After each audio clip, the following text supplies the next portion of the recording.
ओम शांति। भगवत गीता श्लोक क्लास में आज के श्लोक टेस्ट के लिए श्लोक नंबर है 10वें अध्याय का 17वां श्लोक, अध्याय 10 श्लोक नंबर 17 और पहले अध्याय का 12 और 13वां श्लोक, फर्स्ट अध्याय श्लोक नंबर 12 श्लोक नंबर 13।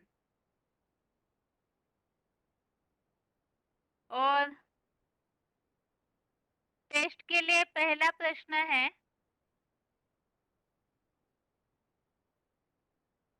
महाभारत युद्ध के शुरुआत में भीष्म पितामह ने कौन सा शंख बजाया है?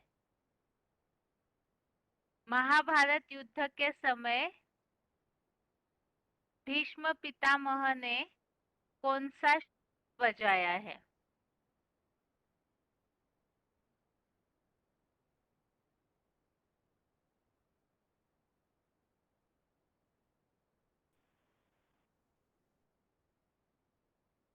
हेलो। ओम शांति माता जी। ओम शांति बहन जी। 2327 हाँ जी। 1/12 में आई है। तस्य संजनयन हर्षम कुरु वृद्धः पितामहः सिंहनादम विनद्योच्चैः शंखम दद्मौ प्रजापवान।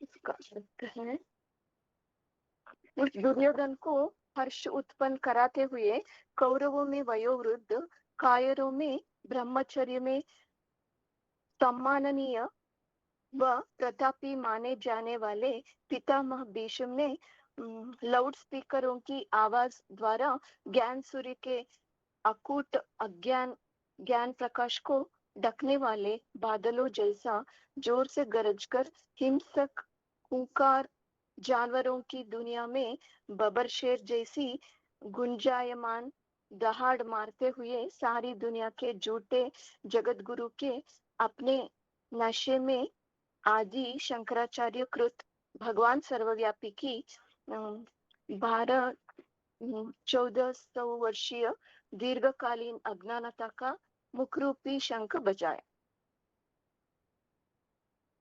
अभी बताइए माता जी, इसमें कौन सा शंख बजाया ऐसे बताया है? अज्ञानता का शंख अपने कौन मुख सी से बजाया। अज्ञानता? कौन सी अज्ञानता? भगवान सर्वव्यापी है ऐसे ठीक है अज्ञानता की माता जी, बात सुनाई अपने मुख से। ठीक। ओम शांति। ओम शांति। अगला प्रश्न है,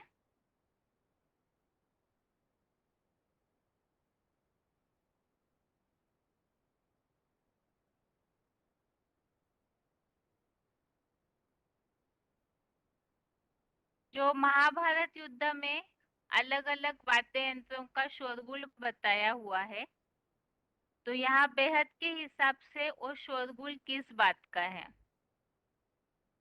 महाभारत युद्ध में जो अलग अलग वाद्य यंत्रों का शोरगुल बताया है, तो यहाँ बेहद में वो शोरगुल किस बात का होता है महाभारत युद्ध में? फोन अनम्यूट है किसी का? Hello. Om Shanti. Roll number 495। 20,000 ना? हाँ, 495। ठीक है। मधुबन। सपना। ठीक है, बताइए उत्तर। क्या बोली बहन जी? प्रश्न ये पूछा है, महाभारत युद्ध के समय भेड़िया रणसिंघा बजने लगे तो एक किस चीज का आवाज होता है? बेहद में बाबा ने क्या बताया है इसके लिए? अहंकार की गर्जना बहन जी। पहले अध्याय के श्लोक पढ़े हैं माता जी आपने? पढ़े तो ना। हाँ, पढ़ा है। आज के दृष्ट। टेस्ट में 12वां और 13वां श्लोक है पहले अध्याय का। उस श्लोक में कहीं अहंकार की बात नहीं आई है। जोर से गरज के मुख रूपी शंख बजाया। और ये गुरुओं ने ही तो कहते ना, गुरुओं ने ही तो सर्वव्यापी का ज्ञान, इनके मुख से ही सब ज्यादा गंध निकलती है ना। उत्तर तो सही नहीं है आपका। आप एक बार श्लोक पे नजर डालिए, तब तक किसी और का फोन अनम्यूट करती हूँ। जी बहन जी, ओम शांति। फोन अनम्यूट है किसी का?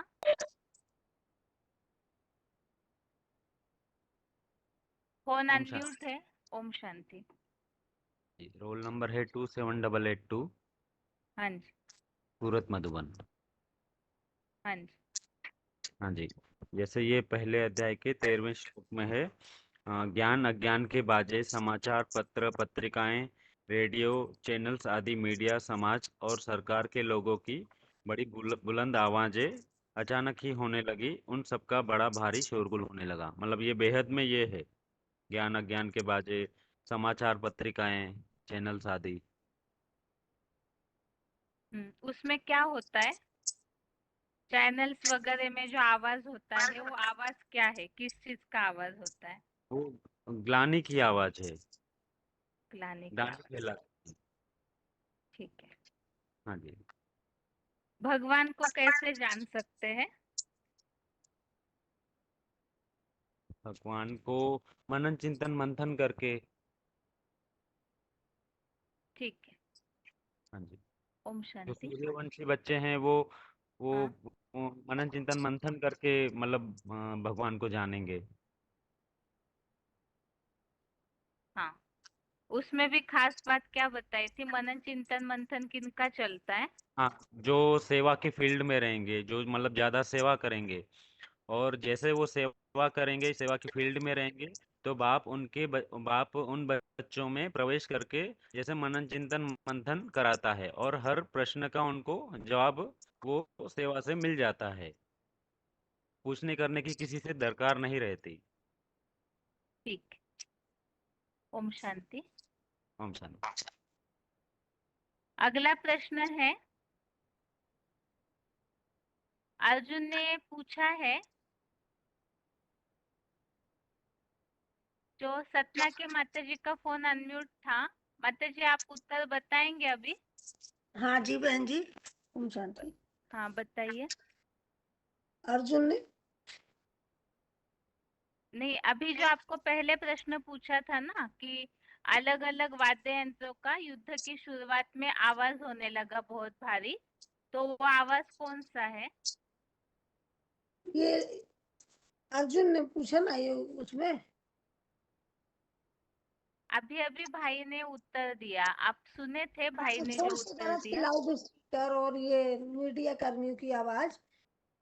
हम्म, ठीक है। ये स्पीच किस पर। श्लोक में बताया है इसका उत्तर? हाँ, यही तो बताया था कि वीडियो कर्मी लाउड स्पीकर की आवाज द्वारा ज्ञान सूर अखंड ज्ञान प्रकाश को ढकने वाले बादलों जैसे जोर से गरज कर हिंसक खुकार जानवरों की दुनिया में बब्बर शेर जैसे गुंजायमान दहाड़ मारते हुए सारे दुनिया के झूठे जगत गुरु के अपने नशे में आदि शंकराचार्य कृति भगवान सर्वव्यापी की 1214 वर्षीय दीर्घकालीन अज्ञानता का मुख रूपी शंख बजाया। ठीक है माता जी। बाकी ये उत्तर 13वें श्लोक से संबंधित था। अच्छा। ओम शांति।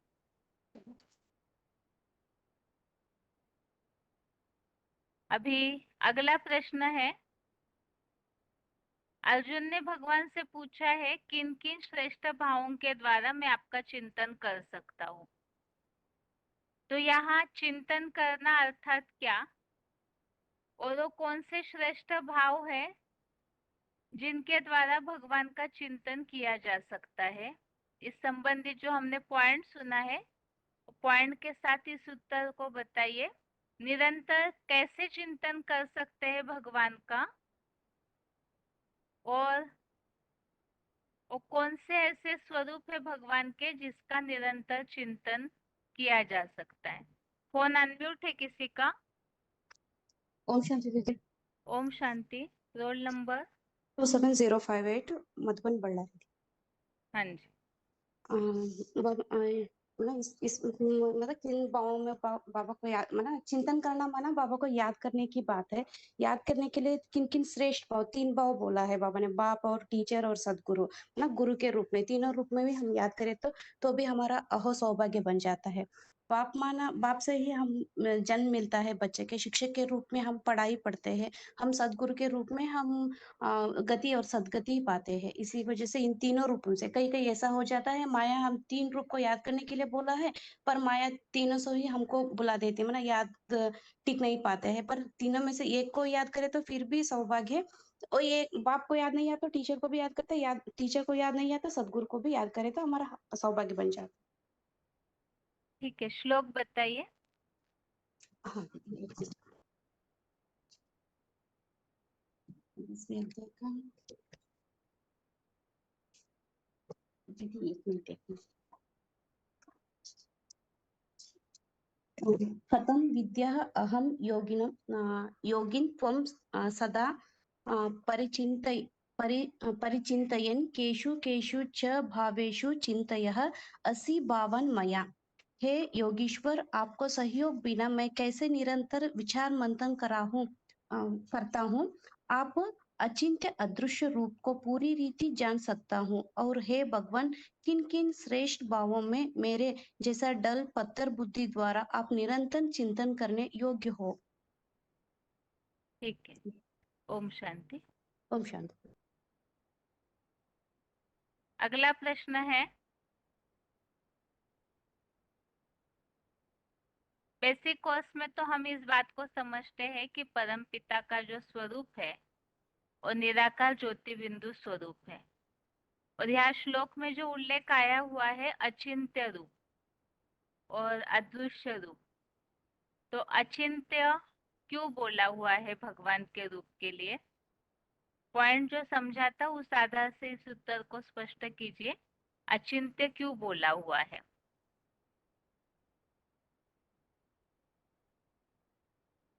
फोन अनम्यूट है किसी का? हेलो। ओम शांति। हेलो। ओम ओम शांति। शांति। हाँ, अचिंत्य माना वो अति सूक्ष्म है ना। कोई भी बाबा ने बोला है ये आ, सब आत्माओं का पिता है ना वो, अणु से भी अनुरूप है ना। कोई भी कीटाणु यंत्रों से दिखाई देता है, लेकिन ये जो आत्मा है तो ये कोई भी यंत्रों से दिखाई नहीं देती। ये वो अति सूक्ष्म है। अति सूक्ष्म माना अचिंत्य रूप। अचिंत्य रूप होने के कारण वो दिखाई नहीं दे सकती। ये सब सिर्फ महसूस करने की बात है ना, उसका कोई चिंतन नहीं कर सकता। अचिंत्य है इसलिए दिखाई नहीं देता, ऐसे नहीं। दिखाई नहीं देता, बहुत सूक्ष्म है, इसीलिए उनका चिंतन नहीं बहुत कर सकते। नहीं कर सकते। हाँ, करने योग्य है, चिंतन करने योग्य है। ठीक है माता जी। ओम शांति। ओम शांति। अगला प्रश्न है,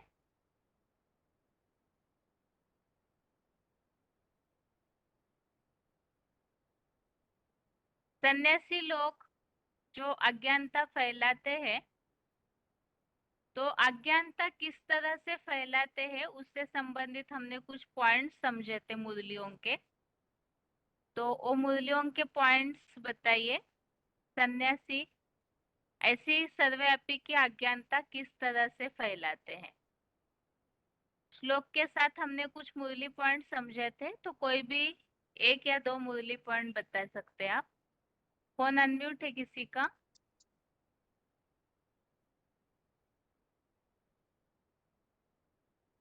फोन अनम्यूट है?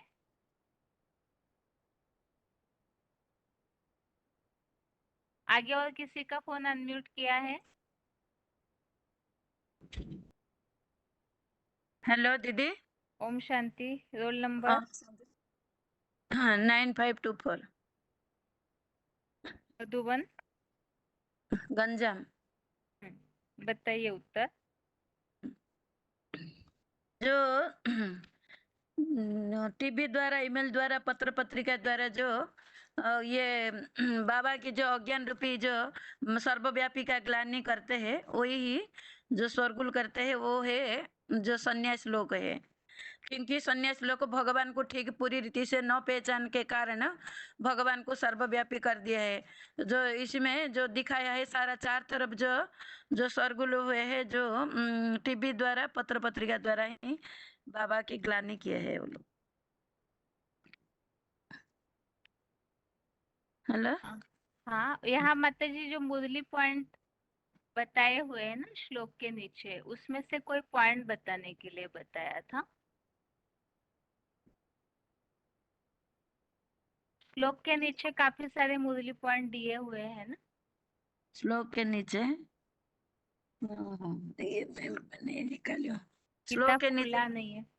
नहीं, मैं ये जो पुराना किताब खोली हूँ, लेकिन नया किताब में है, पुराना किताब में नहीं है, तो देखती हूँ। एक मिनट।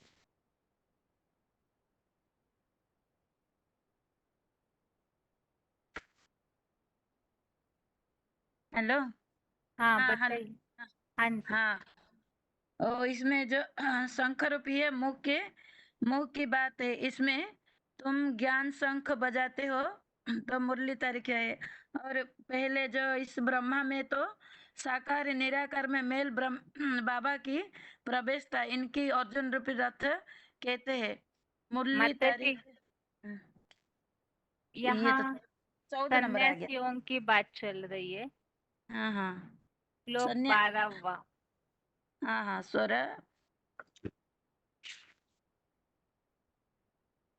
ठीक है दीदी, बताती हूँ। साधु संत आदि सब पतित भ्रष्टाचारी है। सभी से जास्ती हमारी श्री ब्रह्मा की ग्लानि करते हैं, जो कहते हैं परमपिता परमात्मा सर्वव्यापी है। और और सभी से बड़े से बड़े आसुरी है सन्यासी, जो कहते हैं ईश्वर सर्वव्यापी है। जबकि भगवान तो एक ही होता है, तो भगवान सर्वव्यापी कैसे हो सकते हैं? क्योंकि आज के मुरली के पॉइंट, आज जो सुबह में मुरली सुनी हूँ, मुरली के सुबह के पॉइंट में बाबा ने बोले है, बताऊंगी दीदी उसमें। हाँ बताइए। जो बाबा कहते हैं ना शंकर को भगवान कहते हैं, ना रामकृष्ण को भगवान कहते हैं, तो भगवान किसी को कहा जाता है? क्योंकि भगवान तो निराकार है। निराकार जब आते हैं, पहले पहले प्रकृति को, क्योंकि भगवान प्रवृत्ति मार्ग में आते हैं। प्रकृति मार्ग में जब आते हैं तो प्रकृति का आधार लेना पड़ता है।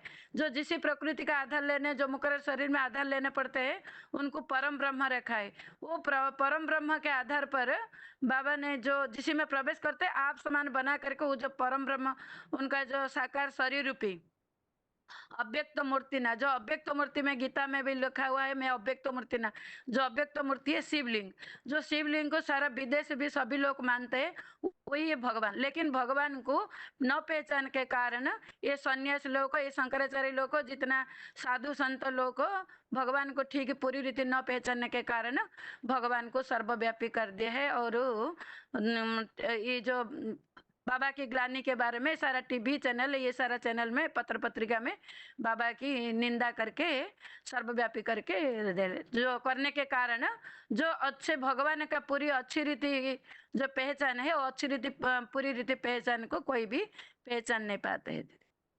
ठीक है माता जी। ओम हाँ, शांति। ओम शांति। अभी अगला पॉइंट प्रश्न है ये सन्यासियों के बारे में।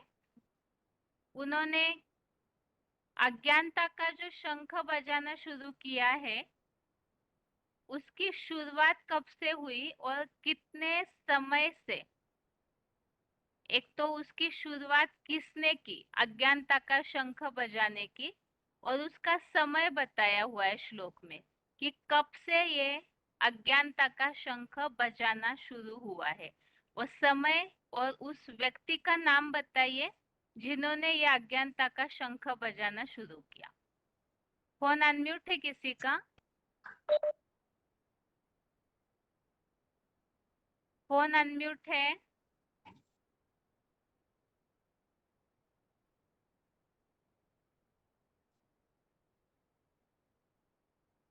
फोन अनम्यूट है किसी का? हाँ जी, हेलो। ओम शांति। रोल ओम नंबर। शांति 16,485 मधुबन। डंडा। ठीक है, बताइए उत्तर। यो जो सर्वव्यापी को जो ग्लानि है वो शंकराचार्य कृत शंकराचार्य के समय से और 1200-1400 वर्षीय दीर्घकालीन अज्ञानता का मुख रूपी शंख बजाए। ठीक है माता जी। ठीक है। दूसरा प्रश्न माता जी आपके लिए। ठीक है।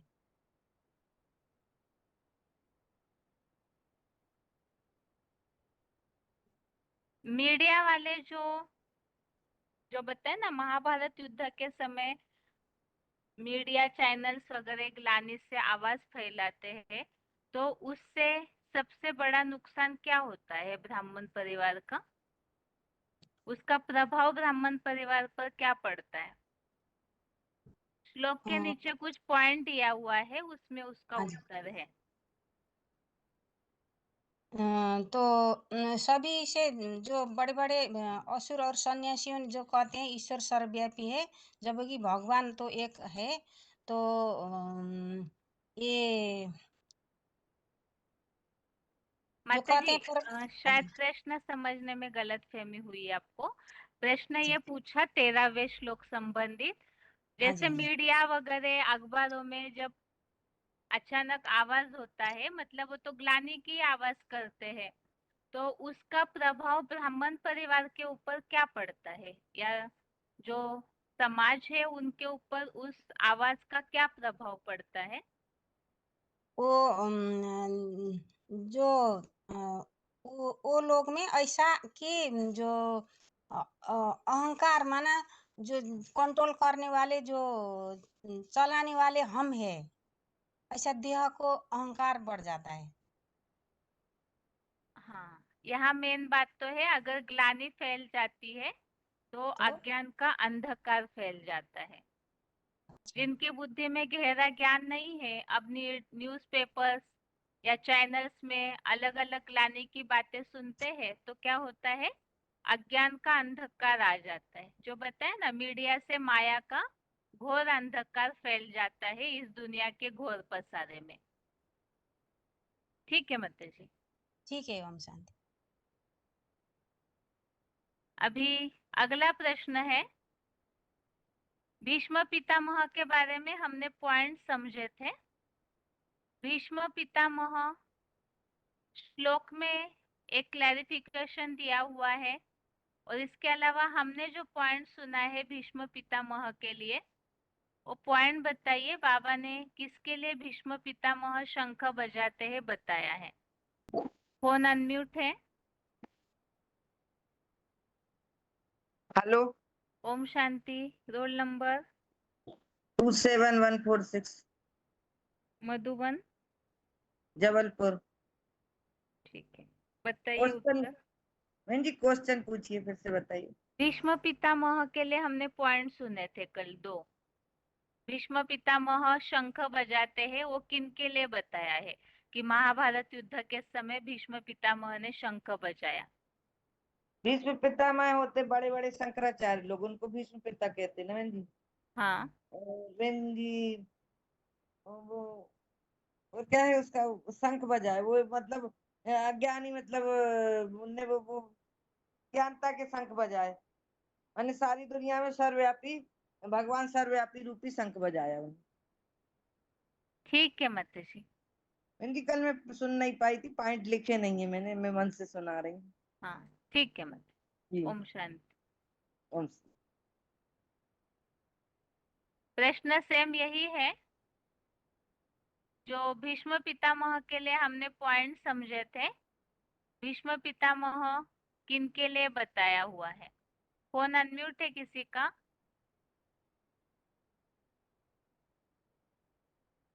फोन अनम्यूट है किसी का?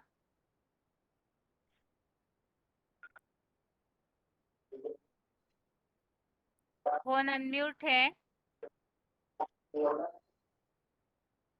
आगे और किसी का फोन अनम्यूट किया है? हेलो।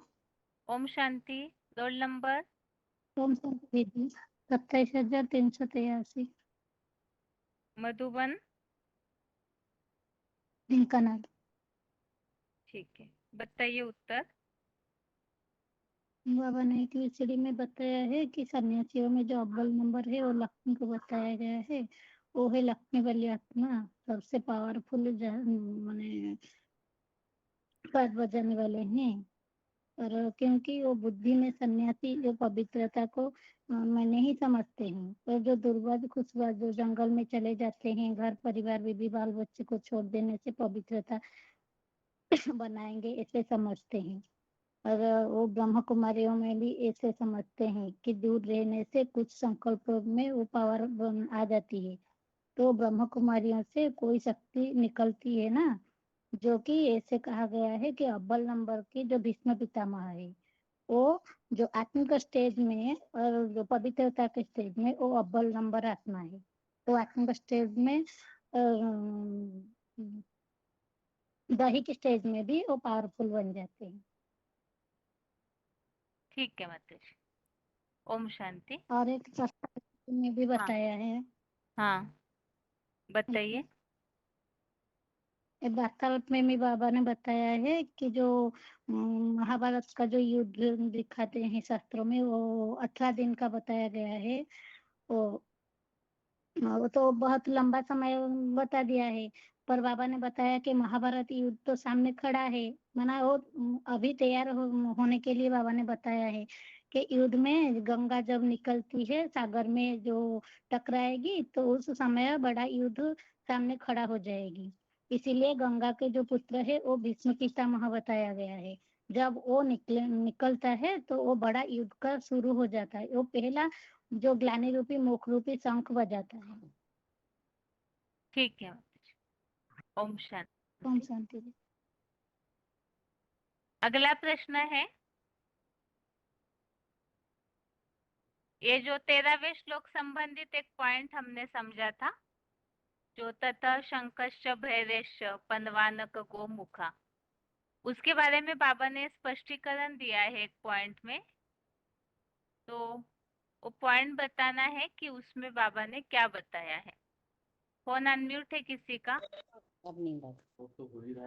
फोन अनम्यूट है 15915। हेलो। ओम ओम शांति। शांति दीदी। हाँ जी। क्वेश्चंस क्या था? हेलो। हाँ माताजी।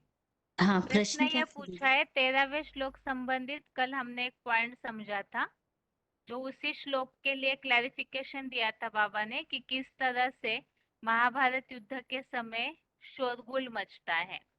वो किस चीज का शोरगुल है? 13वां श्लोक है। ततः ततः शंखाश्च भैर्यश्च पण्वान् गौमुखा सहसा एव अभ्य हन्यन्त स शब्दः तुमुलः अभवत्। तब तो बाद में अनेक प्रकार के तुंडे तुंडे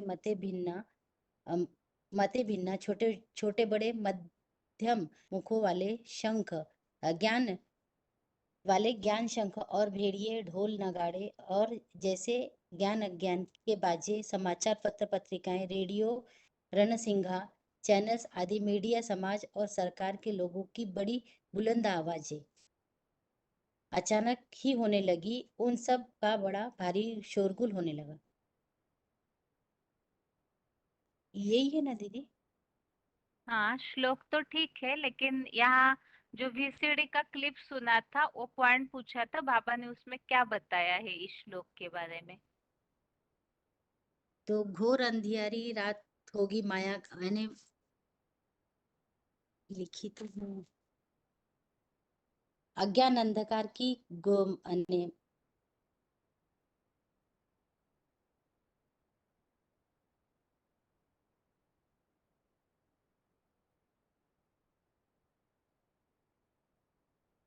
दीदी हेलो, नहीं। हाँ, पॉइंट्स लिखी लो, लेकिन मेरा। किताब हाँ, खुला नहीं है आपका? हाँ हाँ, मीडिया से माया और घोर अंधकार फैल जाता है। इस दुनिया में घोर पसारा है। अरे सब झूठ बोलने लग पड़ते हैं। ब्रह्मा कुमार कुमारियां अपने को कहते हैं हम ब्रह्मा के वश से हैं, और वो सरकार के नुमाइंदे वो भी कहते हैं अरे हम तो कंट्रोल करते हैं सारे भारत को। और उनकी भी बुद्धि खराब करने वाले ये मीडिया के लोग, ये अखबार, ये टीवी चैनल्स, ये इंटरनेट, ये सब झूठ बोलने लग पड़ते हैं। ये ऐसा ये रावण का राज्य शुरू होता है। ठीक है माता बहुत जी। बहुत ग्लानि की बात आती है, और वो ग्लानि है वो सुन करके एकदम हाँ हो जाते हैं। पूरा ठीक है पॉइंट्स पढ़ोगे दीदी? माता पूरा पॉइंट्स आगे। पढ़ो। हाँ बताइए। भारतवासी या विदेशी भारतवासी हाँ हो जाते हैं। ये जो बॉम्ब्स बनाते हैं ग्लानि के, व्यभिचारी दोष के ग्लानि सबसे बड़ी ग्लानि हुई, ग्लानि हुई हुई ना भारतीयों के हिसाब से भारतीयों के हिसाब से समझा ना। तो ये बॉम्ब्स है बेहद के ब्राह्मणों की दुनिया में ग्लानि के बॉम्ब्स। किसकी ग्लानि? ऊंचते ऊंच पाटदारी जो विश्व पिता है, उसकी ग्लानि के बॉम्ब्स। ठीक है माता जी। ओम शांति। ओम शांति। अगला प्रश्न है 10वें अध्याय का 17वां श्लोक। इस श्लोक के बारे में हमने 4 पॉइंट सुने हैं, और चारों पॉइंट को सार के रूप में बताइए कि उसमें अर्जुन ने जो बात बोली हुई है। 2 बातें हैं, 2 प्रश्न पूछे हैं, और उन दोनों का उत्तर हमने पॉइंट्स के द्वारा समझा है। तो वही चारों पॉइंट्स का सार बताइए कि उस श्लोक में क्या बात अर्जुन ने पूछी है, और मुरलियों के आधार से बाबा उसका हमें क्या जवाब दे रहे हैं। फोन अनम्यूट है किसी का? हेलो। ओम हेलो, शांति। ओम शांति। हाँ जी, 28,322 रोल नंबर, हाँ चंडीगढ़ जी, मधुबन।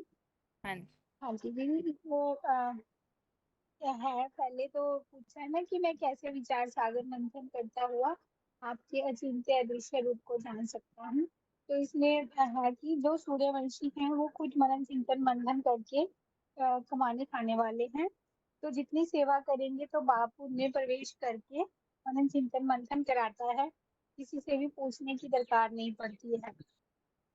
ये है कि मंथन करने से ही अ, निसंकल्पी बनेंगे। बाबा ने बोला निसंकल्पी बनने के लिए मनन चिंतन मंथन करना है। तो मनन चिंतन तभी होगा जब बाप के ऊपर निश्चय बैठेगा। तो मैं जो हूँ जैसा हूँ उसको जानने के लिए मनन चिंतन मंथन करना जरूरी है। तो फिर आगे अर्जुन बोलता है कि मैं आपसे चिंत्य रूप को कैसे जान सकता हूँ। तो भगवान ने बताया कि आत्माओं का जो पिता है वो अनुरूप है। अणु को तोड़ते जाओ, उससे भी जो छोटा अणु बनेगा तो उसको तो भी यंत्रों से देख सकते हैं, लेकिन उसको तो यंत्रों से भी नहीं देख सकते हैं। तो इसके असली रूप को याद चिंतन करना मतलब किया नहीं जा सकता, ये अचिंत्य है। फिर आगे है कि उन्होंने बोला है कि किन किन श्रेष्ठ भावों में मेरे द्वारा आप चिंतन करने योग्य हैं। तो उसके लिए बोला है कि बाप को याद करना है। हमको 3 चांस मिले हैं, बाप, टीचर और गुरु। बाप ब्राह्मण आत्माओं का प्रतिष्ठा रूपी जब जन्म होता है तो वो बाप बनता है। जब हमको टीचर के रूप में पढ़ाई पढ़ाते हैं तो वो हमारा टीचर है, शिक्षक है। जब हमारी सदगति करते हैं तब वो हमारा सदगुरु है। तो हमें तीनों में से किसी भी एक को भी याद करेंगे तो भी अहो सौभाग्य है। लेकिन माया है कि जो हमें याद नहीं करने देती, तीनों में से कोई भी रूप को याद नहीं करने देती। तो लेकिन अगर हम इनमें त्रिमूर्ति में से बाबा ने बोला कि कौन सा शिव का रूप है, तीनों में से कौन सी मूर्ति है जो तीनों का पाठ बजाती है। तो भिन्न भिन्न पढ़ाई श्रीमत से ही मिलती है। बाप के रूप में ज्ञान का सागर है, टीचर के रूप में पढ़ाई पढ़ाता है, श्रीमत देता है, गुरु के रूप में सदगति करता है। तो एक की भी याद आ जाए तो हमारा बहुत सौभाग्य, हमारा बहुत कल्याण हो जाएगा। ठीक है माता जी। ओम शांति। ओम शांति। फिर से इसी प्रश्न का उत्तर और कोई माताजी ने जिस तरह से सार बताया है तो इसी तरह से 10वें अध्याय के 17वें श्लोक का पॉइंट के आधार से जो बातें हमने समझी उसे संक्षेप में बताना है। फोन अनम्यूट है किसी का? ओम शांति। ओम सब शांति। 24348 महासमुंद। हाँ जी। सबसे मूल है सेवा। जितना हम सर्विस में बिजी रहेंगे तब जाकर बाप हमने प्रवेश करके मनन चिंतन मंथन करने में सहायता करता है। उसके बाद मैंने अगर अंदर में अगर कुछ कचरा रह जाता है तब जाकर हम निश्चय की चक्र में भी आते हैं। और जो संकल्प हमारा अगर दूषित जो संकल्प आता है ये अंदर का कचरा के कारण ही संकल्प मतलब विकृति आता है।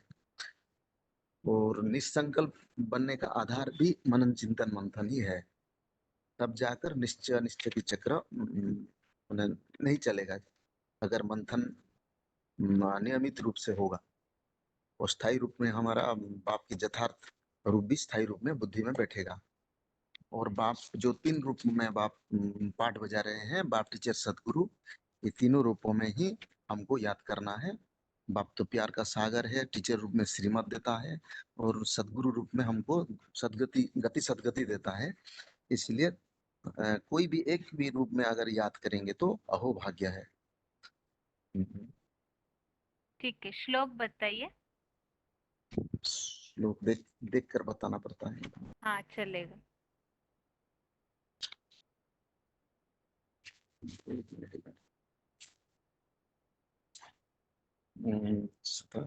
कथम विद्याम अहम योगिन त्वां सदा परिचिन्तयन् केषु केषु च भावेषु चिन्तयः असि भगवन् मया। अर्थ?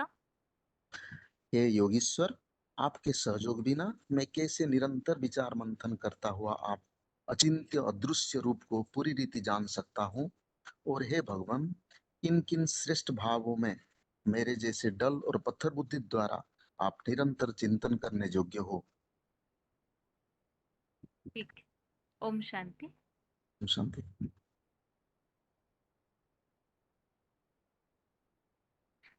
अभी इसके बाद दूसरे अध्याय के संबंधित प्रश्न रहेंगे, इसीलिए सभी का हाथ नीचे किया जा रहा है। और दूसरा अध्याय का टॉपिक जिन्होंने भी रेडी किया होगा वो हाथ उठाइए। और तब तक के लिए दूसरे अध्याय का टॉपिक जब तक बताएंगे 2 या 3 फोन जितने भी अनम्यूट होंगे समय देखते हुए, तब तक के लिए एक लास्ट प्रश्न रहेगा। 10 मिनट में अगर कोई इस तरह प्रिपेयर कर सकते हैं। हमने अभी तक पहले अध्याय के 13 श्लोक पढ़े हैं, तो इस आधार से जो भी हमने पॉइंट सुने और जो श्लोकों में बातें आई हुई है, अगर किसी ने ये सारे 13 श्लोक बार बार पढ़े हुए हैं तो युद्ध भूमि का एक वर्णन शॉर्ट में बताने के लिए अगर कोई 10 मिनट में प्रिपेयर करके बता सकते हैं तो वैसे रेडी कीजिए। 10 मिनट तक दूसरे अध्याय के प्रश्न रहेंगे और क्लास पूरा होने के 5 मिनट पहले वो प्रश्न रहेगा। अगर कोई इस तरह रेडी कर सकते हैं युद्ध भूमि का वर्णन हद के हिसाब से भी और बेहद के हिसाब से भी। आपको श्लोक के अर्थ पूरे नहीं पढ़ने हैं, लेकिन किताब देख कर के आप श्लोक में जो भी बातें हैं और हमने काफी सारे पॉइंट्स भी समझे, बेहद के हिसाब से बाबा ने महाभारत युद्ध का जो वर्णन समझाया है, तो आप टैली करके भी बता सकते हैं या तो सिर्फ बेहद की बातें बता सकते हैं, जैसे हद में क्या बताया हुआ है महाभारत युद्ध के लिए और बेहद में वो बातें किस तरह से महाभारत युद्ध की पार्श्वभूमि तैयार होती है। तो 10 मिनट का टाइम है, अगर कोई रेडी कर सकते हैं तो लास्ट में 5 मिनट के लिए वो प्रश्न रहेगा। और अभी दूसरे अध्याय के टॉपिक जिन्होंने किए हुए हैं उनके लिए फोन अनम्यूट किया जा रहा है।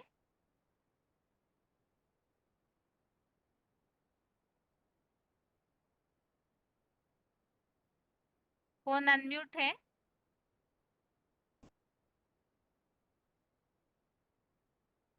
फोन अनम्यूट है।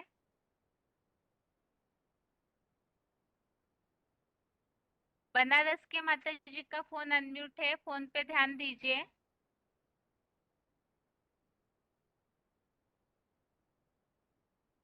शांति। Om Shanti. Roll number? Roll number 22,050। हाँ जी।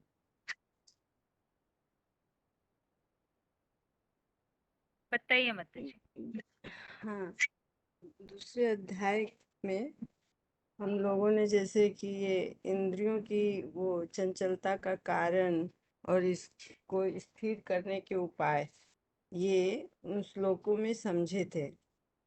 तो ये जैसे दुनिया में है आज समस्या किस बात की है, दुनिया वालों को चारों तरफ देखें तो ये है कि वो सब अशांत हैं और कई प्रकार की अशांत हैं, बेचैन हैं। तो वो क्यों हैं? तो वो कई प्रकार की इच्छाओं के कारण ही वो आदमी जो है अशांत रहता है या बेचैन रहता है। और जब वो इच्छाएं पूरी नहीं होती है तो फिर वो क्रोध उत्पन्न होता है और क्रोध उत्पन्न होने से फिर वो बुद्धि बुद्धि की निर्णय शक्ति काम नहीं करती और बुद्धि का नाश हो जाता है। और अस्थिर इच्छाओं के कारण ही मनुष्य जो है कभी कभी मृत्यु तक भी पहुंच जाते हैं। तो यही गीता जी में बताया हुआ है कि जो समस्याएं हैं वो समस्याएं उनके जीवन में क्यों उत्पन्न होती है। तो जो मतलब योगी नहीं है या जिसकी बुद्धि भगवान से जुड़ी हुई नहीं होती है तो वो हाँ, तो उनके ही जीवन में इतनी इच्छाएं उत्पन्न होती है या समस्याएं या क्रोध ये सब आते हैं। और ये आजकल देखने में आता है कि छोटे छोटे बच्चे हैं या बूढ़े हैं या सभी को टेंशन होता है। तो ऐसा क्यों होता है? तो ऐसे लोग जो कहते हैं कि अपनी ही इंद्रियों का अनुसरण करते हैं, मतलब अनुसरण करते हैं, उनका मन भी उन इंद्रियों के पीछे ही भागता है और उससे फिर वो उनकी बुद्धि स्थिर नहीं हो पाती है। और जो योगी होते हैं, मतलब जो भगवान को जान जाते हैं, पहचान जाते हैं और उनसे बुद्धि का योग जोड़ते हैं तो उनकी बुद्धि जो है स्थिर हो जाती है, वो अशांत नहीं रहते हैं। तो यही कारण है अशांत होने का। मतलब जैसे जो आंखों का रस लेते हैं और कानों का रस लेते हैं, रूप रस गंध, तो उन इंद्रियों के प्रति जो भागते हैं, मन भी उसके पीछे पीछे भागता है। तो इसमें गीता जी में बताया है, उसमें गीता जी में जैसे बताया है कि पानी में कोई नाव चल रही है तो उसको तूफान आता है तो नाव को हर लेता है। तो इसी तरह से चंचल मन में जब बहुत सारे संकल्प उठते हैं तो उसकी बुद्धि को तूफान मतलब हर लेता है। उसकी निर्णय शक्ति या परख शक्ति जो है वो नाश हो जाती है और वह मृत्यु तक पहुंच जाता है। तो इसीलिए हम लोगों को ये देखना है जो 68वें श्लोक में भी बताया है कि इंद्रियों के सब विषय भोगों को किस प्रकार मतलब हम लोग रोक सकते हैं और उसमें बुद्धि स्थिर हो जाती है। तो इंद्रियों को के विषय भोगों को सब प्रकार से तभी रोक सकते हैं जब हमारा मन जो है कि भगवान से जुड़ा हुआ रहता है, मतलब योग याद में रहता है। तो इसका एक उदाहरण ये भी बताया है 58 श्लोक में कि जैसे कछुए का उदाहरण दिया है कि कछुए ने जैसे काम कर लिया फिर अपनी इंद्रियों को अपने अंदर समेट लेता है तो उसी तरह हम लोग भी मतलब कर सकते हैं कि इंद्रियों का जितना हुआ कार्य किया, फिर एक बात की याद में अपनी बुद्धि को स्थिर कर लिया, तो इससे वो इंद्रियां जो है कंट्रोल हो जाती है, और इंद्रियां कंट्रोल होती है तो बुद्धि भी स्थिर हो जाती है, और मन में चिड़चिड़ापन, क्रोध, ये सब फिर नहीं आता है। और ये तब आता है जैसे जो अहंकारी होते हैं, जिनको कोई चीज नहीं मिली या किसी संबंधियों से के मोह में पड़े हैं, और तो उनको वो चीज नहीं मिलने से उसमें चिड़चिड़ापन आता है और वो दुखी हो जाते हैं। तो ऐसे लोग जो हैं वो उनकी बुद्धि स्थिर नहीं हो सकती, और वो उद्वेग और बेचैन रहित, मतलब बेचैनी महसूस करते हैं। तो यही है कि जब कोई चीज हमको मिले या न मिले, लेकिन योगी जो होता है कि उसकी बुद्धि उद्वेग रहित नहीं, उद्वेग में नहीं आती है, और वो बेचैनी रहित होती है, मतलब कि इच्छा मात्रम अविद्या। 56वें श्लोक में इसका ऐसे उदाहरण दिया है। और ये ठीक है 71 और माता जी। 72 श्लोक में भी है कि आप निरहंकारी भाव का आचरण जो करते हैं, वो सारी कामनाओं, भौतिक कामनाओं को छोड़कर लालसा रहित होकर, जो पुरुष सारी भौतिक कामनाओं को यहीं छोड़कर लालसा रहित होकर रहता है, वही योगी की सर्वोत्कृष्ट अवस्था है, और जिसको फिर वो प्राप्त करता है तो मोह में नहीं पड़ता है। तो शिव बाबा तो यहाँ सृष्टि पर सुख देने के लिए ही आए हैं। तो गीता में सारी समस्याओं का समाधान दिया हुआ है कि मन बुद्धि को हर लेता है, तो इसीलिए भगवान से योग लगाना है, और भगवान से जब हम योग लगाएंगे तभी हमको शांति प्राप्त होगी। और जो अपनी ही इंद्रियों का अनुसरण करते रहते हैं, तो मन उन भोगों के पीछे पीछे भागता है, तो इससे उनकी बुद्धि फिर स्थिर नहीं होती है, और जब बुद्धि स्थिर नहीं होती तो वो फिर शांति या सुख भी प्राप्त नहीं हो सकता है। ठीक है माता ओम जी। शांति। हाँ, उस दिन के मुकाबले आज बहुत अच्छे से रेडी किया है आपने। ठीक है माता जी। ओम शांति। अभी आगे और किसी का फोन अनम्यूट किया है? फोन अनम्यूट है? फोन अनम्यूट है? Hello, Om Shanti. Om Shanti. Roll number? Roll number 2731, Bangalore Madhuban. हाँ जी। ना 2 अध्याय का पॉइंट है। गीता में बोला है सर्वोत्तम शिव में बुद्धि योग लगाने सिवा केवल कर्म करना अति नीच है। त्रिनेत्री शिव बाबा की शरण ले, कर्मा फल के इच्छुक रहने वाले कंजूस है। कंजूस रहे तो विश्व कल्याणार्थ किसी को कुछ नहीं देना चाहता है। और दूसरा पॉइंट है, गीता का पॉइंट है, तेरा योग में ही अधिकार है, फल में कभी नहीं। कर्म फल का कारण मत बनो, तुम्हारे कर्म में आसक्त ना हो। कर्म योगी बनना है, कर्म सन्यासी नहीं। दूसरा पॉइंट है, जब आसक्ति त्याग कर कर्म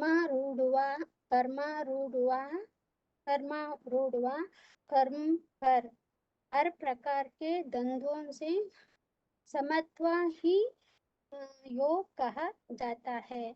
दूसरा पॉइंट है माता जी, एक मिनट। देखिए, मतलब यहाँ वास्तव में प्रश्न ये था, जैसे आपने सुना होगा ना, टॉपिक रेडी करने के लिए बताया था। श्लोक के अर्थों में से ही, जैसे इंद्रियां हमारी चंचल होती है, आज लोग बहुत दुखी परेशान है ना, तो उसका कारण बताने के लिए बोला था। एक तो इंद्रियों की चंचलता, मन की चंचलता, इन दोनों के कारण आज लोग दुखी परेशान है। तो तो मन हाँ। क्यों चंचल होता है और इंद्रिया क्यों चंचल होती है, उसके बारे में भी श्लोकों में बताया है। अब एक अच्छा। कारण हो गया, उसके बाद उसका निवारण भी बताया कि क्या करना चाहिए जिससे मन भी स्थिर हो जाए, इंद्रिया भी स्थिर हो जाए। जैसे इंद्रियों को स्थिर करने के लिए इंद्रियों के जो भी विषय भोग है उसको कंट्रोल करना है। ठीक है। मन को स्थिर करने के लिए जब इंद्रिया स्थिर होगी तो मन भी स्थिर होगा। और ऐसे स्थिर बुद्धि वालों के लक्षण क्या होंगे तो अपने आप को चेक कर सकते हैं, जो 55 से लेकर के आगे के श्लोकों में वर्णन है कि ऐसे ऐसे लक्षण होंगे तो समझ सकते हैं कि हम स्थिर बुद्धि है। तो आप थोड़ा सा अभी पहले माता जी उनसे सुने होंगे, आगे थोड़ा और एक दो लोगों का आप सुनिए तो आपको आइडिया आएगी किस तरह टॉपिक रेडी करना है। ठीक है ना माता जी? तो ठीक है जी। अगली बार आप वैसे आप टॉपिक रेडी कीजिए। हाँ, वो बोल रहे थे ना, एक से कुछ बोलना है ऐसे सुना हाँ है, हाँ इसलिए हाँ हाँ। बोल रहे थे। ठीक है, तो मैं रेडी। हाँ। तो उसी हिसाब से बताया था, मना 72 श्लोक में से कोई भी श्लोक आप ले सकते हैं और ले करके ऐसा टॉपिक रेडी करना है। कोई भी एक विषय पे हम गीता के आधार से समझा सकते हैं कि गीता में इन बातों के लिए ऐसा समाधान बताया हुआ है। ना 52 से रेडी करना है। नहीं, कोई भी श्लोक आप ले सकते हैं। दूसरे अध्याय में काफी सारी बातें बताई हुई है ना, जैसे अपने को आत्मा समझने के लिए जीवन में स्थिर कैसे रहना है, सुख दुख लाभ हानि कुछ भी हो तो भी अपनी बुद्धि को हिलना नहीं चाहिए। ये जीवन का युद्ध है, इसमें हमेशा ऊपर नीचे स्थिति होती है तो भी हमें स्थिर रहना है। तो गीता में उसके लिए क्या क्या बातें बताई हुई है, इस तरह से आप थोड़ा सा सोचिए तो आपको आइडिया आ जाएगी फिर। ठीक है दीदी, ठीक है। ओम शांति। अभी आगे और किसी का फोन अनम्यूट किया है? फोन अनम्यूट है? ओम शांति बहन जी। ओम शांति। 813 हैदराबाद। हाँ जी। इच्छा मात्र अविद्या के लिए और तस्य प्रज्ञा प्रतिष्ठिता बुद्धि स्थिरता के लिए श्लोक है। जैसे आजकल की दुनिया में जो है सभी बहुत इच्छाएं करते हैं और ये तो ऐसा है मन जो हमेशा कुछ ना कुछ मांगता रहता है। एक पूरा होता है तो दूसरा मांगने करता है, इसलिए अशांति हो जाती है। इसलिए पहले बाबा क्या बताते हैं, इच्छा मात्रम अविद्या। इच्छा ऐसा करना है जो नई दुनिया के लिए होना चाहिए, पुरानी दुनिया के लिए नहीं। इसके लिए श्लोक है ना, 2 का 55वां श्लोक है। संकल्पों में जो है सभी कामनाओं को अच्छी तरह से त्याग करना है। आपने आत्मा स्टार में संतुष्ट होकर के बुद्धि एकाग्र करना है। अब मन एकाग्र कैसे हो सकता है, तस्य प्रज्ञा प्रतिष्ठिता करके बहुत सारे श्लोक है। जैसे दूसरे अध्याय का ही 57 श्लोक और 56 से भी दुखों में जग अति दुखी होना, सुखों में बहुत नाचना, ऐसे गुब्बारे जैसे अव्यक्तवाणी में भी बाबा बोलते हैं कि गुब्बारे की तरह नहीं होना चाहिए। खुशी आया तो उड़ जाओ और दुख आया तो जैसे गुब्बारा फटता है ऐसे फट जाओ, दुख में बह जाओ, ऐसा नहीं होना चाहिए। और दुखेश मना, ये श्लोक उसके लिए होता है। और 57 श्लोक में सभी से हमारा जो है संग तोड़ना है। किसी को द्वेष करना, किसी को प्यार करना, ऐसा नहीं होना चाहिए, समबुद्धि होना चाहिए।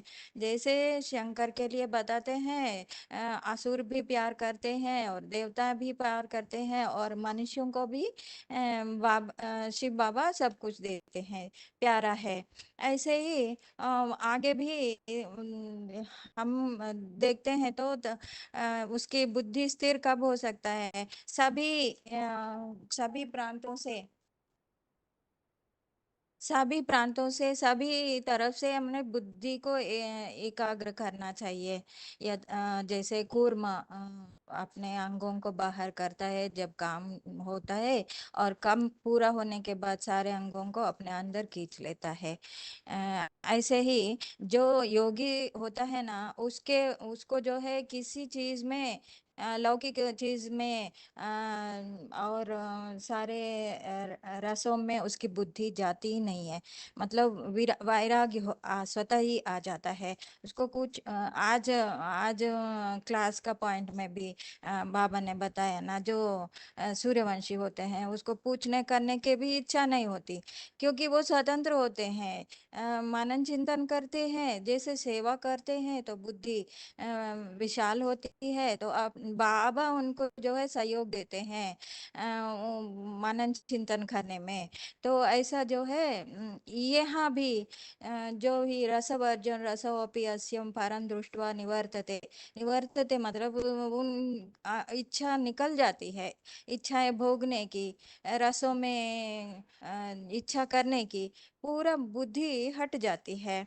और उसके लिए एकाग्रता आने के लिए प्रॉब्लम भी होता है, वो भी दूसरा अध्याय का 60वां श्लोक में बताया। यततो ह्यपि कौन्तेय पुरुषस्य विपश्चितः इंद्रियाणि प्रमादीनि हरन्ति प्रसभं मनः। ये जबरियन, ये जो इंद्रिया जो है हमको खींचते हैं इन, और सभी वो इच्छाओं में बुद्धि वो खींचती है। तो इसीलिए उनको जो है प्रयत्न पूर्वक उनको कंट्रोल करना चाहिए, कंट्रोल करके बुद्धि बार बार बाबा के ऊपर ले जाना है। तो ऐसे ले जाने से, वश में करने से इंद्रियों को, उसकी बुद्धि स्थिर हो जाती है। अब बुद्धि स्थिर हो जाता है तो ये संग दोष और काम क्रोध आदि आना और बुद्धि नष्ट होना, ये सब से हम बच सकते हैं। फिर ये लास्ट में जो है हमको सर्व दुखों से जो है मुक्ति हो जाती है। और हम जो है ये जैसे छठवें दूसरे अध्याय के 72 श्लोक में लास्ट में बताया, येषा ब्राह्मी स्थिति पार्थनाइनम प्राप्य विमुह्यति स्थित्वा स्यामन्तकालेपि ब्रह्म निर्वाण मृच्छति। तो जो हमारा लक्ष्य जो है, वो लक्ष्य को हम प्राप्त कर सकते हैं, ब्रह्म निर्वाण को प्राप्त कर सकते हैं।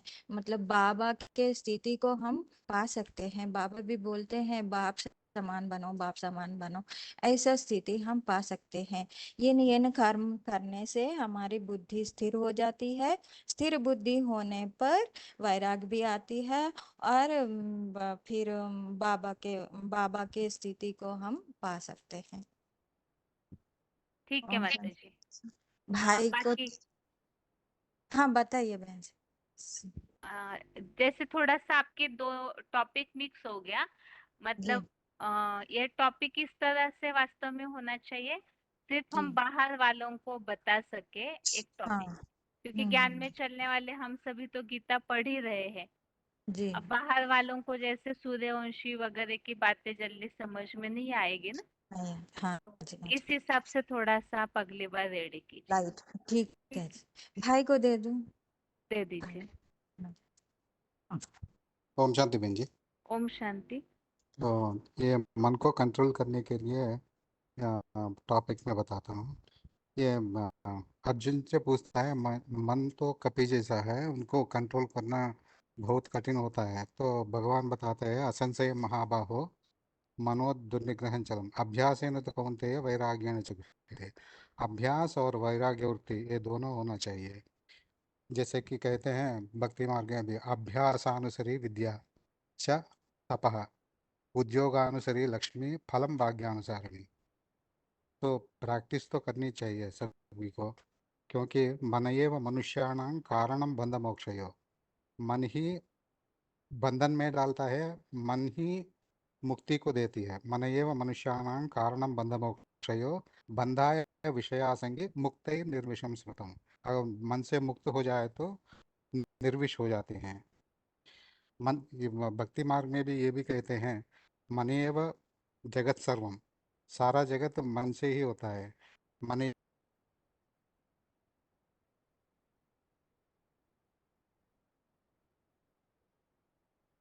हेलो,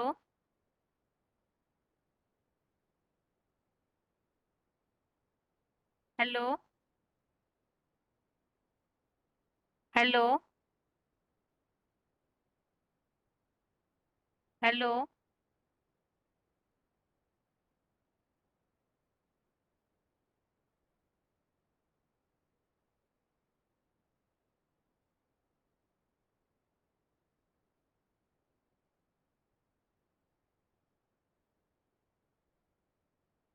फोन शायद कट हो गया है।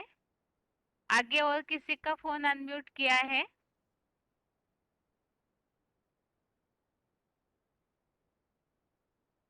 फोन अनम्यूट किया है किसी का?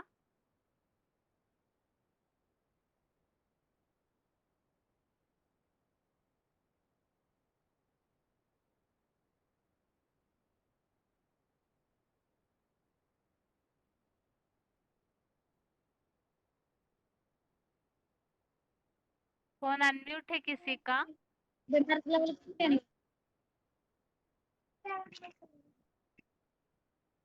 ଏମିତି ହବ ଏଟା ପଇସା ବି? फोन अनम्यूट है किसी का?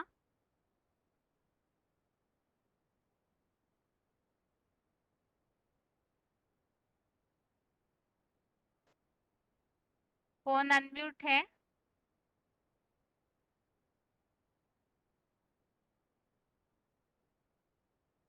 फोन अनम्यूट है? Hello. Om Shanti. Roll number? Roll number है 24548 ढेंकानाल। हाँ जी। तो ये बुद्धि की स्थिर करने के लिए तो पहले हमको बुद्धि क्यों नष्ट हो जाता है, इसलिए बाबा ने बताया है। तो बुद्धि को कंट्रोल करने के लिए इंद्रियों को कंट्रोल करना चाहिए, मन को भी कंट्रोल करना चाहिए। तो इंद्रियों जो बुद्धि जो नष्ट हो जाता है, ये तो होता है कि जो जो प्रयत्न करते हैं इंद्रियों को भी मथुरान इंद्रियों की बलपूर्वक मन बुद्धि को खींच ले जाता है। फिर भी बोला है कि जो विषय को ध्यान करते हैं उनका भी विषय भोग से जो 62-63 में आया है। जब विषय भोग से आसक्ति आ जाता है तो आसक्ति व कामना पूर्ण न होने से क्रोध उत्पन्न होता है। ये भी सब क्षति करते हैं। और फिर भी बोला है कि 67 में जो इंद्रियों को से जो माने वायु द्रुत गति वायु में जैसे कि नाभ की तरह भी बुद्धि को हर लेता है। तो इसको कंट्रोल करने के लिए बाबा ने बोला है कि जो 58 श्लोक में बोला है कि जो जो इंद्रियों को जो कंट्रोल करना है, तो जैसे कच्छों की इंद्रिय जो कच्छों जैसे जो अपना इंद्रियों को कंट्रोल करके बैठ जाते हैं विपद आने पर, ऐसे भी हमको ही इंद्रियों को कंट्रोल करना चाहिए। तो फिर बोला जो जो इंद्रिय मन जो राग द्वेष जो ये 64 में बोला कि जो राग दोष विहीन अनुशासित मन वाला पुरुष जो साखी दृष्टा की भांति रहता है, वो धर्मानुकूल जो हिंसाहीन भोग भोगते हुए भी उस सुख जो प्रसन्नता को पाता है। फिर भी बोला कि जो जब प्रसन्न हो जाता है, मन का प्रसन्न हो जाता है, फिर इस योगी की सुख दुख का नाश हो जाता है, सब दुखों का नाश हो जाता है। क्योंकि प्रसन्न चित्ता जो हो जाता है उनका बुद्धि भी दृढ़ता पर स्थिर हो जाता है। तो जो इंद्रियों को कंट्रोल करना और इंद्रियों को कंट्रोल करने से ही सुख आता है, शांति भी आ जाता है। जो 70 में बोला जो जैसे अचल प्रतिष्ठा हेले समुद्र में जो नदी नाल की पानी सब प्रवेश पा जाता है, ऐसे ही जब सब कामनाएं योगी का सब कामनाएं मन का जो भी कामनाएं जब ज्ञान सागर भाव में समा जाता है, तब उनका बुद्धि उनको भी शांति मिल जाता है। ऐसे भी बोला 71 में बोला जो सब काम जो मनोकामना के सब जो छोड़ देता है, लालसा रहित ममता रहित निरहनकारी भाव को बन जाता है, उनको भी दीर्घकालीन परम ब्रह्म की शांति को मिल जाता है। इसे इंद्रियों कंट्रोल के बारे में बाबा ने बार बार बताता है। फिर बोला बुद्धि को स्थिर करना तो जरूरी है, तो जितना भी मनोकामना है वो कामना जब छोड़ देता है तब बुद्धि दृढ़तापूर्वक स्थिर हो जाता है। तो जो 55 में बोला, ये 55 में बोला जे जब मैंने सब मनोकामनाएं सब छोड़ देता है, मनुपुत्र होला तो छोड़ देता है, भली भांति मैंने त्याग देता है और वो अपने आप से आत्मा स्टार में परमात्मा श्रुति में स्थिर हो जाए, तब उनका बुद्धि भी दृढ़तापूर्वक स्थिर हो जाता है। और ठीक भी है भाई, अभी टाइम हो गया है, जी जी मैं आपको रुकाती हूँ। ठीक है, ओम शांति। ठीक है, ठीक है, ओम शांति। अभी प्रश्न एक पता करके रखा हुआ था, लेकिन समय ज्यादा हो गया है। जो पहले अध्याय के लिए बताया के रखा है प्रश्न, युद्ध भूमि का वर्णन आपको बताना होगा, किस तरह से युद्ध की पार्श्वभूमि बन रही है। तो उत्तर आप रेडी कीजिए सोमवार के श्लोक टेस्ट के हिसाब से। उसमें इस तरह से होना चाहिए, जैसे महाभारत युद्ध के लिए बताया जाता है कि संजय ने राजा धृतराष्ट्र को युद्ध भूमि का वर्णन बताया कि इस धर्म युद्ध और कर्म युद्ध की भूमि में पांडव और कौरव क्या क्या कर रहे हैं।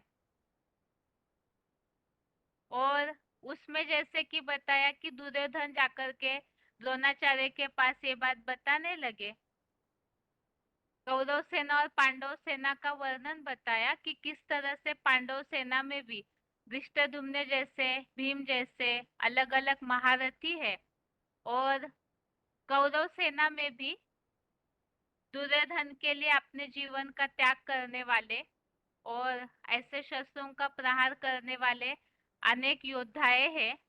इसके बावजूद भी भीष्म के द्वारा रक्षित कौरवों की सेना बहुत है, जैसे 18 अक्षौणी सेना है, और पांडवों की सेना जो है वो भीम के द्वारा रक्षित है, लेकिन वो बहुत थोड़ी सेना है। इस तरह से युद्ध भूमि में सारी सेनाएं खड़ी हुई है, और ऐसे समय में जब युद्ध की शुरुआत होती है तो सबसे पहले पितामह भीष्म ने शंख बजाया, और उसके बाद फिर आगे के श्लोकों में जैसे वर्णन है, बाकी जो महारथी है वो भी शंख बजाने लगे। तो ये महाभारत युद्ध की शुरुआत का वर्णन है। यहाँ तक ही आपको रेडी करना है, एक कहानी की तरह हमें रेडी करना है, ताकि हम महाभारत युद्ध का वर्णन प्रैक्टिकल क्या है उसे समझा सके। ये तो हो गई हद के युद्ध की जो बातें श्लोकों में बताई हुई है। अभी भगवान इस सृष्टि पर आकर के प्रैक्टिकल महाभारत युद्ध की बातें बता रहे हैं कि वास्तव में महाभारत युद्ध जो है वो द्वापर युग में नहीं हुआ है, बल्कि कलयुग के अंत में हुआ है। इसका प्रूफ पहले श्लोक में ही ये बात बताई हुई है, धर्म क्षेत्र कुरुक्षेत्र समवेत युयुत्सव, अर्थात धर्म युद्ध की भूमि। धर्म युद्ध अर्थात जहाँ अनेक धर्म मौजूद हो, जो गीता के 18वें अध्याय में उल्लेख आया, सर्वधर्मान परित्यज्य। इसके अनुसार जरूर वहां सारे धर्म मौजूद होने चाहिए। तो ये कलयुग के अंत का समय है, जो वर्तमान समय चल रहा है, जहाँ सृष्टि के सारे धर्म मौजूद है, अलग अलग धारणाओं से जुड़े हुए। और उनका ही कर्म कांडों का क्षेत्र, उन धर्मों के अलग अलग कर्म कांडों के आधार से इस धरती पर युद्ध छिड़ जाता है, युद्ध छिड़ा हुआ है। इसका प्रैक्टिकल स्वरूप छोटी छोटी बातों में जातिवाद, धर्म के बात पर, मंदिरों के नाम पर, अनेक कर्म कांडों के नाम पर छोटी छोटी बातों में यहाँ कलयुग अंत में युद्ध छिड़ता है। और ऐसे युद्ध भूमि में सारे खड़े हैं। 3 सेनाएं बताई जाती है, कौरव सेना, पांडव सेना और यादव सेना। तो कौरवों के साथ यादव सेना मिली हुई थी और पांडव सेना जो बताते हैं भगवान स्वयं उनके रक्षक थे। अर्थात जो भगवान को पहचानते हैं वो पांडव सेना, और जो नहीं पहचानते, जैसे कौरव जानते हुए भी भगवान की मत पर नहीं चल रहे थे, तो वो हो गए कौरव सेना वाले जो बहुत शोरगुल मचाते हैं। तो वो हो गई कौरव सेना, और ये सेनाएं सारी इस धरती पर ही खड़ी है। इसके काफी सारे प्रूफ हमने समझे हैं। ये तो सिर्फ लिंक के हिसाब से एक शॉर्ट में बताई जा रही है बात। तो ऐसे जब युद्ध भूमि में खड़े थे तो दुर्योधन, जिनके लिए बताते हैं जो दुष्ट युद्ध करता है, दुष्ट युद्ध करता अर्थात जो धृतराष्ट्र जैसे अपने अंधे पिता के राजाई के बल पर और दुष्ट शासन, दुष्ट युद्ध करता था, ऐसे आज की दुनिया में जो भी सत्ता पर बैठे हुए हैं, सत्ता पर आने के बाद जो दुष्ट युद्ध करते हैं, तो ऐसे दुर्योधन ने, जो द्रोणाचार्य जैसे सन्यासी है, जिनके हाथ में शास्त्रों का प्रकांड, मानवीय शास्त्रों का ज्ञान रहता है, ऐसे द्रोणाचार्य, आज की दुनिया के द्रोणाचार्य जो बताया मानवीय शास्त्रों के प्रकांड विद्वान, तो ये दुर्योधन और ये सन्यासी जैसे भीष्म पितामह द्रोणाचार्य, इनके आपस में मेलजोल तो रहता ही है। तो इस दुर्योधन ने द्रोणाचार्य के पास जाकर के युद्ध भूमि के बारे में बताया कि धृष्टद्युम्न ने, जो पांडवों के सेनापति है, बहुत थोड़े समय में ही पांडवों की ऐसी बहुत संगठित सेना तैयार की हुई है। तो इसका मतलब यहाँ पर पांडव सेना अर्थात जो ज्ञान शस्त्रों के द्वारा सज्जित की हुई है। और दूसरी बात बताई, इस पांडव सेना में भीम अर्जुन जैसे, युयुधान, विराट राजा जैसे अनेक महारथी उपस्थित है। और इसी तरह कौरव सेना में भी ऐसे ऐसे सैनिक उपस्थित है, जैसे कि कर्ण है, समिंतिंजय, कृपाचार्य, अश्वत्थामा, विकर्ण जैसे योद्धाएं हैं। और ऐसे समय में जब युद्ध भूमि में सारे योद्धाएं खड़े हैं, उसमें से जो कौरव सेना वाले योद्धाएं हैं, उनके लिए बताया वो छल छिद्र कपट करने वाले और हिंसक युद्ध कला में बहुत निपुण है, और दुर्योधन के मनमत से ही प्रहार करने वाले हैं। तो आज की दुनिया में जो कौरव संप्रदाय है, उनकी भीड़ ज्यादा है, जिनके लिए बताया जाता है असत्य का बोलबाला कलयुग में ज्यादा होता है और सत्य बहुत कम दिखने में आता है। तो इसका प्रैक्टिकल उदाहरण 10वें श्लोक में बताया है कि भीष्म के द्वारा रक्षित कौरव सेना बहुत है, 18 अक्षोनी जिनकी संख्या बताई जाती है, और भीम के द्वारा जो सेना है वो छोटी सी, जो 5 अक्षोनी, वो बढ़कर के फिर 7 अक्षोनी हो जाती है। तो सत्य जो है वो बहुत थोड़े होते हैं, लेकिन भगवान को मानने वाले, और भगवान सत्य का रक्षक है, इसलिए बताते हैं पांडव सेना की जीत हुई। और इसमें सबसे पहले जो बताया दुर्योधन ने कि भीष्म पितामह की रक्षा कीजिए, इसका कारण यह है कि भीष्म पितामह जैसे आज के सन्यासी, जिनके पास जनबल की ताकत बहुत है, बहुत सारा जनबल उनसे प्रभावित रहता है, इसीलिए आज की दुनिया में सन्यासियों का मान बहुत दिया जाता है। जैसे युद्ध में भीष्म पितामह को, द्रोणाचार्य जैसों को बहुत मान दिया, क्योंकि उनके आधार से ही दुर्योधन धृतराष्ट्र जैसों की जो सत्ता है वो कायम रहती है। और ऐसे युद्ध के समय सबसे पहले पितामह भीष्म ने शंख बजाया, तो वह शंख पितामह भीष्म का अर्थात सन्यासी सबसे पहले शंख बजाते हैं अज्ञानता का, कि भगवान सर्वव्यापी है, अर्थात भगवान के अस्तित्व को गायब करके स्वयं भगवान का स्वरूप बन के बैठ जाते हैं और इसी कारण ये युद्ध भूमि का माहौल छिड़ जाता है। शंख बजाना अर्थात कोई स्थूल जो समुद्र में मिलने वाला शंख है वो बजाने की बात नहीं है, बल्कि यहाँ मुख के द्वारा ऐसा ज्ञान सुनाया जाता है जिससे कि एक फील्ड तैयार होता है।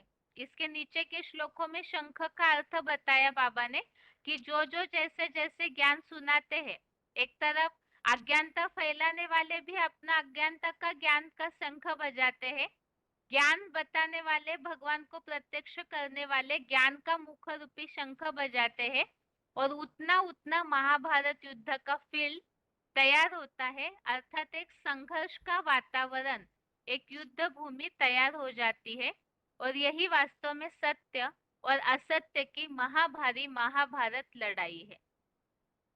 तो इस तरह से यहाँ एक लिंक बताई, अभी तक जो हमने श्लोक समझे उस आधार से उद्देश्य यह है कि प्रैक्टिकल में अभी महाभारत युद्ध चल रहा है, किस तरह से उसका फील्ड तैयार हो रहा है, हमें उसका वर्णन प्रूफ सहित बताना आना चाहिए। तो इस हिसाब से टॉपिक रेडी कीजिए। और इसके अलावा दूसरे अध्याय का 55 से 72 तक का काफी दिनों से वही श्लोक चल रहे हैं, इसीलिए जैसे पिछले क्लास में भी बताया था, दूसरे अध्याय के बाकी जो श्लोक है उसमें से भी आप श्लोक लीजिए। कर्म के लिए भी आप अच्छी बातें बता सकते हैं कि कर्म कैसे करने के लिए बताया है। कोशिश पूरी ये कीजिए कि दूसरे अध्याय के श्लोकों का ही आप रेफरेंस ले तो ज्यादा अच्छा है, जिससे दूसरा अध्याय पूरी तरह से बार बार रिवाइज हो जाएगा और पढ़ के भी हो जाएगा। इसके अलावा अभी आज के टेस्ट के प्रश्नों के उत्तर देखते हैं। सबसे पहले 10वें अध्याय का 17वां श्लोक। इस श्लोक में अर्जुन ने 2 प्रश्न पूछे हैं। एक तो आपके सहयोग बिना अर्थात भगवान के सहयोग के बिना निरंतर मंथन करते हुए, विचार मंथन करते हुए भगवान के अचिंत्य अदृश्य रूप को पूरी रीति कैसे जान सकता हूँ। इसके लिए हमने पॉइंट समझे थे। वास्तव में जो पक्के सूर्यवंशी है वो प्रश्नोत्तर करने के झंझट में नहीं जाएंगे, वो अपना कमा के खाते हैं, अर्थात खुद मंथन करेंगे। तो मंथन किनका चलेगा? तो सर्विसेबल जो होंगे, ज्ञान सुनाने की सर्विस जितना करेंगे उतना बुद्धि में मंथन चलेगा। और ऐसे सर्विसेबल के लिए बाबा ने बताया बाप भी उन बच्चों में प्रवेश करके जैसे कि मनन चिंतन मंथन कराते हैं। और फिर जो मनन चिंतन मंथन करेंगे तो एक तो मंथन करेंगे तो ज्ञान का चक्र लगातार बुद्धि में घूमने से जो अनिश्चय और निश्चय का चक्र चलता है उससे भी बचेंगे। और दूसरी बात बताई, मंथन करने से स्थायी निश्चय बैठ जाता है और निसंकल्पी स्टेज होगी, क्योंकि मनन चिंतन मंथन की सूक्ष्म स्टेज के बाद ही परम धाम की स्थिति को प्राप्त कर सकते हैं। और परम धाम वासी है भगवान, तो वो निसंकल्पी स्टेज के द्वारा ही हम भगवान को जान पाएंगे। इसी के लिए बताया कि वास्तव में वो निसंकल्पी स्टेज आने के लिए मनन चिंतन के द्वारा ही भगवान को जान सकते हैं। और इसके अलावा किन किन श्रेष्ठ भावों के द्वारा आप चिंतन करने योग्य है, तो उसके लिए हमने उदाहरण के तौर पे समझा था बाप टीचर सदगुरु, ये रूप याद आए तो अहो सौभाग्य।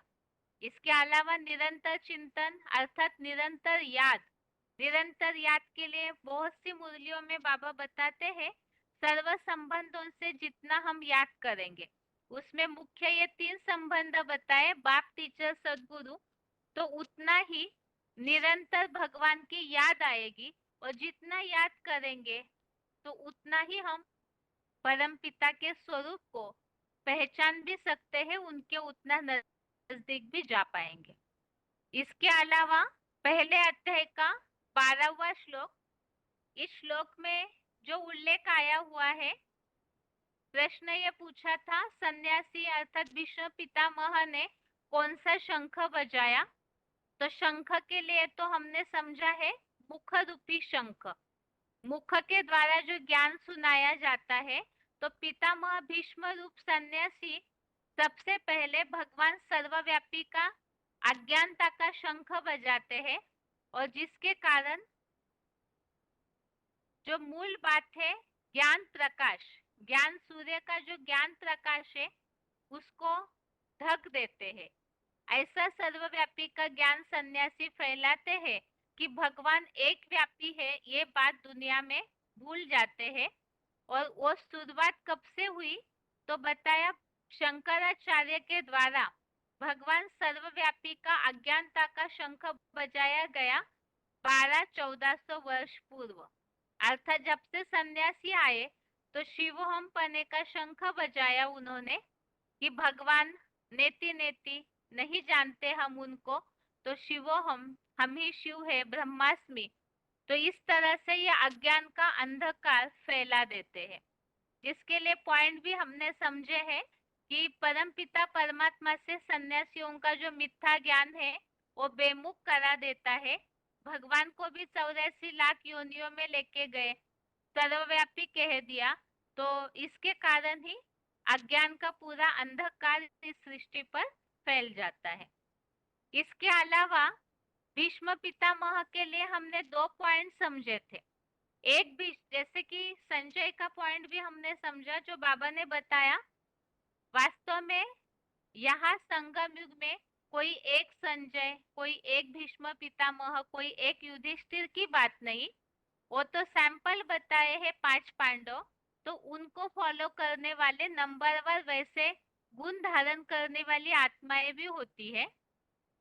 यहाँ तो जो दुनियावी सन्यासी है, जो ब्रॉड ड्रामा वाली 500 करोड़ की बेहद दुनिया है, उसमें जो सन्यासी है वो अज्ञानता का शंख बजाते हैं। और महाभारत युद्ध के समय में जो सन्यासी और एक कैटेगरी बताई जैसे ब्रह्मा कुमारी, और उनमें भी लक्ष्मी जो अव्वल नंबर पावरफुल सन्यासी है, वो जब आती है तो वो ऐसा ज्ञान का शंख बजाती है जिससे महाभारत युद्ध का फील्ड तैयार होता है। और एक शंख भीष्म पितामह के लिए बताया, गंगा भी सन्यासी है, जब वो गंगा अंत में निकलेगी वो तो बीजरूप दुनिया का सन्यासी हो गई, वो जब निकलेगी तो उनका जो पुत्र है भीष्म पितामह बीजरूप दुनिया में, तो उनके द्वारा भी ऐसा शंख बजाया जाएगा कि गंगा तो पहले सागर से मिलने के पहले टकराती है, तो उनके साथ साथ भीष्म पितामह रूप सन्यासी भी ऐसा शंख बजाएंगे जो महाभारत युद्ध का फील्ड तैयार हो जाता है।